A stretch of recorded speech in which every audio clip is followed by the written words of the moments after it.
Amém? Então, nós estamos falando sobre o profeta Miqueias. Amém?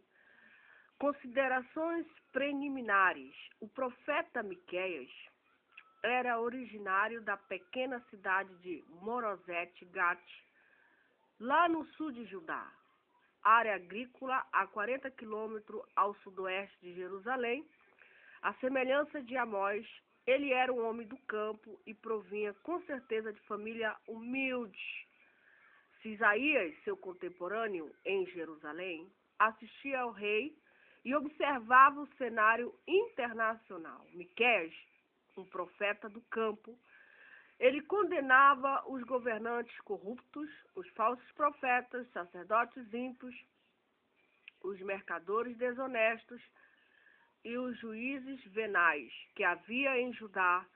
Pregava contra a injustiça, a opressão aos camponeses e aldeãos, a cobiça, a avareza, a imoralidade e a idolatria. E advertiu sobre a severa consequência de um povo e os líderes persistirem em seus maus caminhos. Predisse a queda de Israel, de sua capital Samaria, bem como a de Judá e de sua capital Jerusalém. O ministério de Miqueias foi exercido durante os reinados de 3 reis de Judá: Jotão, 751 a 736 a.C., o rei Acais, 736 a 716 a.C., Ezequias, 715 a 687 a.C. Algumas das suas profecias foram proferidas no tempo de Ezequias. A gente observa lá em Jeremias, capítulo 26, 18. Porém, a maioria delas reflete a condição de Judá durante o reinado de Jotão e de Acais, antes das reformas providas por Ezequias. Não há dúvida de que o seu ministério, juntamente com o de Isaías, ajudou a promover o avivamento e as reformas dirigidas pelo justo rei, o rei Ezequias. Amém?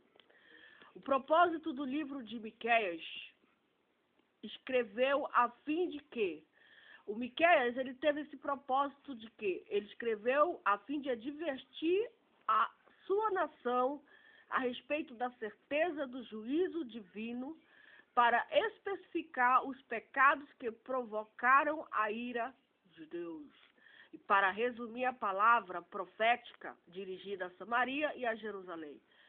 Miqueias predisse com exatidão a queda de Israel. Amém? Com exatidão. Miqueias, ele profetizou que a destruição semelhante seria sofrida por Judá e Jerusalém em consequência de seus pecados. A gente observa que, fazendo um comentário, abrindo um aspas aqui, que Deus, quando o povo de Deus saiu da terra do Egito, sobre a liderança, sobre o governo de Moisés, e Deus estava ali, Deus tinha erguido, Deus tinha levantado Moisés naquele tempo para essa grande obra, essa grande missão, né? Esse grande cumprimento da aliança que ele já tinha feito lá com Abraão há 430 anos atrás. E aí Deus vem manifestou o cumprimento daquilo que ele tinha falado para Abraão, das promessas que ele tinha dito, que Abraão seria uma grande nação, e que de Abraão, e aconteceu mesmo, porque quando Deus tira o povo dele, que era escravo de Faraó, dos egípcios, e leva para o deserto, e Moisés estava ali. Moisés foi escolhido por Deus para quê? Para uma construção, para um fundamento, tanto terreno como também espiritual. Um edifício terreno que começou lá com Abraão e termina com Jesus Cristo. Então, o povo de Deus, Moisés, um grande estudioso, um grande erudito, um grande sábio, que não ouviu falar, não. Ah, alguém me falou, não. Ele ouviu, sim, mas ele recebeu o ensinamento, ele recebeu o conhecimento, instruções dos próprios professores ali, sua mãe, seu pai, seu tio, etc, etc. Mas ele teve o quê? Ele foi além, ele teve o quê? Experiências com o anjo de Deus. A Bíblia é bem clara em mostrar para nós que ele teve o quê? Experiências pessoais. Experiência dele, só dele com Deus. Moisés, coloca a tua mão no teu peito, que vai além da ciência, vai além do nosso conhecimento, é desconhecido. Deus se revelou para ele assim, dessa maneira. Coloca a tua mão no peito, quando sair vai estar numa lepra. Foi essa experiência que ninguém ali do povo de Israel, do judeu, tiveram essa experiência. Moisés foi o único. Deus precisava mostrar para ele, mas como que esse povo vai crer em mim? Como que esse povo vai acreditar que tu me enviou a eles? Como? Ele ficava preocupado. Eu sou gago, eu não sei falar, manda outro, envia outro. Porém, mas Deus tinha escolhido ele. Ele estava nos planos de Deus, ele estava nos propósitos de Deus, ele tinha que fazer a vontade de Deus porque ele era servo de Deus.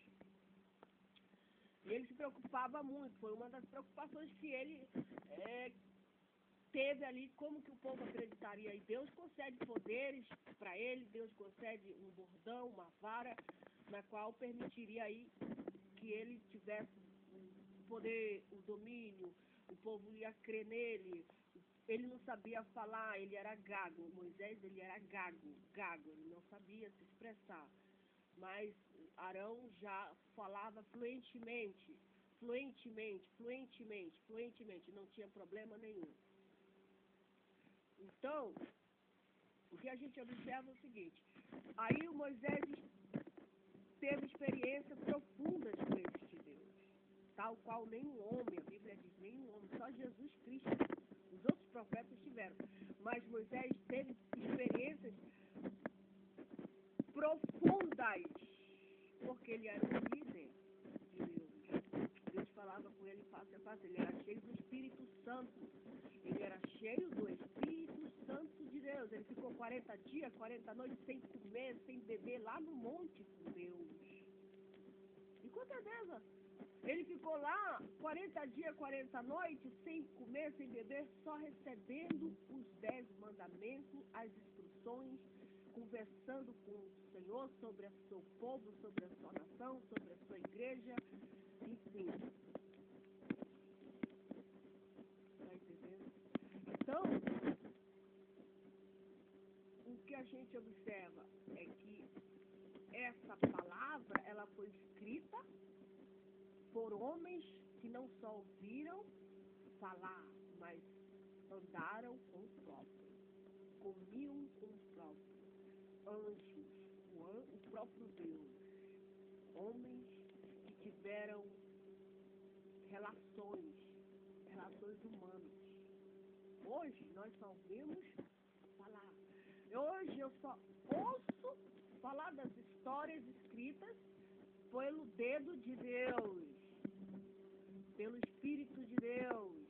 Mas um dia nós não vamos só ouvir falar, nós vamos vê-lo face a face.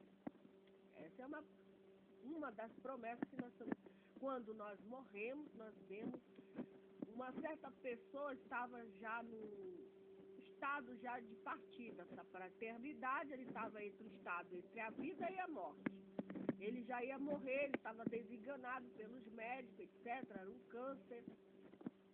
Ele estava ali, já ia morrer, estava nos seus últimos segundos de vida, os últimos segundos de respiração. Eram os últimos minutos, segundos, momentos ali mesmo de vida. E ali ele teve uma experiência. Ele aceitou Jesus, ele se reconciliou, ele era um desviado. Mas ali naquele momento, dizendo ele que ele aceitou Jesus, relatos de outros contaram. Eu não vi, mas relatos eu creio que dessa maneira procedeu. Então, essa pessoa que já estava na sua transição de sair dessa terra para ir para um outro plano, dizendo ela que ela viu o céu, era uma coisa tão maravilhosa, ela viu uma paz, um azul, ela viu assim. Então, são coisas que realmente a gente não, mas com certeza o céu, a Bíblia diz que nem olho viu, nem ouvido ouviu o que Deus tem preparado para nós, os seus filhos, os seus servos. É uma coisa que vai além da nossa imaginação. Tanto é também o inferno, a gente imagina que é um lugar de tormento mesmo, enfim. Então, a Bíblia ela foi escrita por homens que tiveram o quê? Experiências que vai além da nossa compreensão. Da nossa compreensão. Da nossa compreensão. Da nossa compreensão. Então, eles desobedeceram a Deus, Deus levantava homens, profetas, juízes, olha, te arrepende, volta-te para Deus, te humilha-te, olha, teme a Deus, olha os mandamentos que Moisés falou, Moisés escreveu, com muito sacrifício, não foi fácil Moisés ter escrito isso. Ah, foi fácil Moisés? Não. Moisés teve que renunciar a muita coisa, Moisés teve que fugir da ilha de Faraó, Moisés teve que deixar o sogro dele, Jetro, Moisés teve que parar. Moisés fez muita coisa. Deus já ia destruir todos vocês. Moisés intercedeu. Quando vocês foram adorar o bezerro de ouro, coisa que vocês não eram para ter feito, Deus virou, Moisés falou com Deus, Deus não faça isso. Aí entra a intercessão do servo Moisés. Deus ouve a oração do seu servo, ouve a oração, ouve os rogos. Então, Moisés estava ali orientando, tudinho para o povo. Moisés estava ali falando, olha, teme a Deus, cumpre isso, não passa daqui, está aqui o marco, essa aqui é a baliza, vocês podem vir até aqui, daqui vocês não podem vir, ficam aí mesmo, porque senão vai acontecer isso, vocês vão morrer, vocês vão ser flechados, vocês vão ser isso. Mas o povo era um rebelde, o profeta se levantava, volta, segue os mandamentos, vê aonde tu caíste, enfim. Então, Moisés estava ali com Arão para orientar aquela multidão, aquela nação que estava se constituindo para a glória de Deus. Amém. Para a glória do Deus de Israel. E aí a gente observa que não é negócio de fanatismo, é uma nação de Deus. É uma nação, nada foi de mão beijada, eles não nasceram não, eles tiveram que lutar e muito, lutar lutas de morte até. Muito sangue foi derramado para eles conquistarem as terras. Nós observarmos as leis, as histórias de Josué e Levítico, eles tiveram que espiar as terras, enviar os espias, espiar homens mais altos, mais valentes, etc. Mas Deus disse, não tem mais, eu estou com vocês. Assim como eu dei aquela aula lá no Egito para vocês. O Egito foi uma aula que eu dei, vocês todos viram, assim também eu vou fazer com todas as nações. E vou pegar as terras que eram deles e vou dar para vocês. Foi assim que aconteceu, eles conquistaram aquelas terras todinho, de tudo de mão beijada. Não, repito, não foi nada de mão. Eles tiveram que lutar e muito. Eles eram guerreiros, eles eram valentes, eles eram soldados de Deus. Eles tinham uma promessa e Deus estava com eles. Tinham todo um ritual para eles cumprirem, para Deus dar vitória. Todo um ritual, eles só iam para a guerra quando Deus ordenava, quando Deus mandava. Eles não iam, não, eles seguiam uma ordenância do anjo de Deus que estava ali. E quando eles pecavam, também eles eram derrotados pelo inimigo. Quando eles desobedeciam à voz de Deus, dos mandamentos, consequentemente o inimigo prevalecia contra eles. Era assim que funcionava. Era assim que as coisas. Mas graças a Deus, Deus deu vitória a Josué. Moisés lutou muito, Moisés derrotou vários reis. Moisés derrotou vários reis, Josué muitos reis, está tudo aqui, tudo para a glória de Deus. É assim também. No final vai vir Jesus. Jesus é o grande capitão, é o grande Josué dos Josués, digamos assim. Jesus vai guerrear as batalhas de Deus, vai destruir todos os reis e ímpios e níquios, vai formar um grande exército lá no Armagedon, e lá vai ter a guerra e lá Deus vai dar a vitória a Jesus. Jesus vai pegar todas as terras do mundo todo e vai dar para aquele povo que lhe agrada, os seus eleitos, os seus amantes. E assim vão reinar 1000 anos aqui na terra. Depois Satanás vai ser solto por algum breve tempo, e aí vai seguir o juízo final. Amém.